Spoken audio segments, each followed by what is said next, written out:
አና አቤት ዳዲ። ምን ነው በጊዜ መጣሽ? ዛሬ ስራ የለም እንዴ? አለቄ እንደዛ ብላኝማ ሁለተኛ እዛ መስሪያ ቤት አልሰራም። ምን ብላሽ ነው? ተባረሻል አትለኝም? አይ አንቺ ልጅ እንደው ምን ይሻልሻል? በቀደም ከአንበሳ ግቢ ተባረርሽ፣ አሁን ደግሞ ከዚህ። እዛማ ያለ ጥፋቴ ነው እኮ። እንዴት? የአንበሶቹን በር ክፍቱ ረስተሸድሽ ብለው እኮ ነው ያባረሩኝ። አሁን ማን ይሙት ስጋ እንዴት ወዶ አንበሳም ይሰርቃል።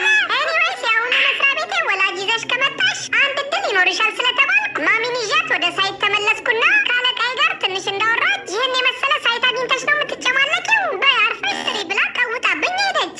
ለነገሩ እውነቷን ነው። ጀምቦሮ ሪል ስቴት ሳር ቤት ቫቲካን ኤምባሲ አጠገብ እያስገነባ ያለው ህንፃ ላይ አይደለም መኖር ግንባታው ላይ መሳተፍ ራሱ መታደል ነው። ባይዘዌይ በዚህ የከተማችን ብሌን በሆነ ቦታ ላይ ከ106 ካሬ ጀምሮ በተለያየ አማራጭ የቀረቡ ባለ 2 እና ባለ 3 መኝታ ቅንጡ አፓርትመንቶችን እንዲሁም ከታች በሚኖረው ግዙፍ ግራንድ ሞል ላይ ደግሞ የንግድ ሱቆችን ከ3.6 ሚሊዮን ብር ጀምሮ ለሽያጭ አቅርበዋል። ስፍራው እንደምታውቁት በኤምባሲና አይንጂዎች የተከበበ ስለሆነ ቢኖሩበት የሚያኮራ ቢያከራዩት የሚያበላ ህንፃውም ከኖሩ አይቀር እንዲህ ነው በሚያሰኝ መልኩ አሉ የተባሉ ፋሲሊቲዎች በሙሉ የተሟሉለት ሲሆን ጀምቦሮም እንደሆነ በ4 ዓመት ውስጥ 6 ሳይቶችን ለነዋሪዎች